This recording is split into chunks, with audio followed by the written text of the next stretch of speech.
আমাদের দেশে বিদেশি বহুজাতিক সিগারেট কোম্পানি ভরে গেছে।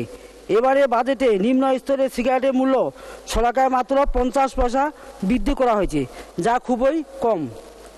তামাকের ব্যবহার নিয়ন্ত্রণ, স্বাস্থ্য সুরক্ষা, রাজস্ব আয় বৃদ্ধির লক্ষ্যে এবং তামাক মুক্ত দেশ গড়তে বাজেটে নিম্ন স্তরের সিগারেটের মূল্য আরও বৃদ্ধি করার প্রস্তাব করছি।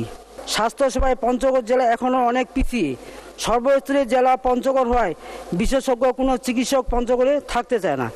একটু জটিল কোনো সমস্যা হলে চিকিৎসার প্রয়োজনে 150-200 কিলোমিটার পর পাড়ি দিয়ে রংপুর মেডিকেলে আসতে হয়।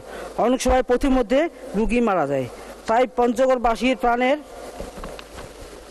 প্রাণের দাবি পঞ্চগড় 250 শয্যা বিশিষ্ট জেনারেল হাসপাতালকে পূর্ণাঙ্গ মেডিকেল কলেজ সহ 500 শয্যা উন্নীতকরণের জন্য মাননীয় স্বাস্থ্যমন্ত্রীর কাছে জোর দাবি জানাচ্ছি।